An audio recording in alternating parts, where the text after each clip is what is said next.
Assalamualaikum warahmatullahi wabarakatuh. Halo semuanya. Di sini saya Nia Viviana Junedi dari Prodi H1 akan membahas tentang apa itu kepailitan.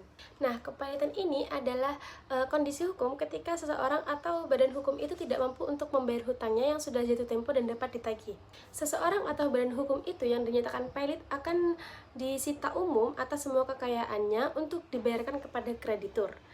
Dan proses pengurusan ini dilakukan oleh kurator di bawah pengawasan hakim pengawas. Sesuai dengan Undang-Undang Nomor 37 Tahun 2004 tentang kepailitan dan penundaan kewajiban pembayaran utang atau bisa disebut dengan PKPU.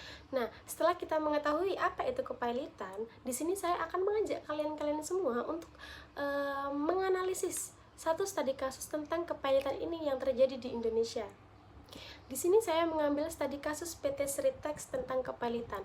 Kepailitan PT Sritex ini terjadi bukan karena satu faktor saja, melainkan dikarenakan karena gabungan beberapa faktor internal dan eksternal yang sudah menumpuk selama bertahun-tahun. Yang pertama, faktor internal atau dari dalam perusahaan.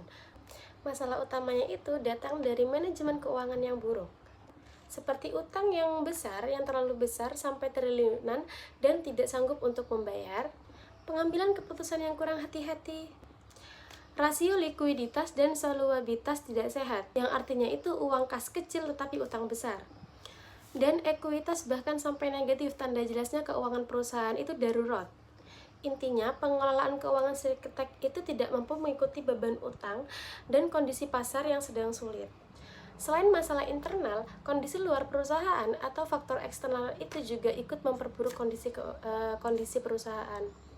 Yang pertama disebabkan dari pandemi COVID-19 yang membuat permintaan tekstil global turun drastis, banyak pesanan dibatalkan dan stok menumpuk, dan persaingan global yang makin ketat, terutama dari Bangladesh, Vietnam, dan Cina yang bisa menjual dengan harga yang lebih murah.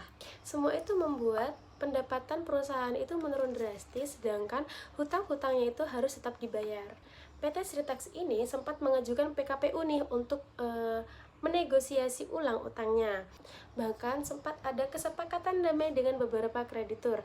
Namun setelah ada gugatan baru dan perusahaan tetap tidak bisa mampu membayar, Pengadilan Niaga mengatakan bahwa PT Sritex resmi pailit. Dampak utamanya adalah ribuan karyawan berada pada kondisi tidak pasti, terancam PHK, dan kemungkinan mendapatkan pesangon kecil atau bahkan tidak sama sekali.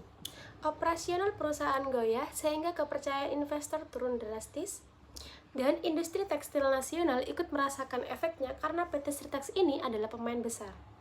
Secara singkat, PT Sritex ini bangkrut karena kombinasi manajemen keuangan yang lemah, beban utang sangat besar, hantaman pandemi COVID-19, dan persaingan global yang makin keras.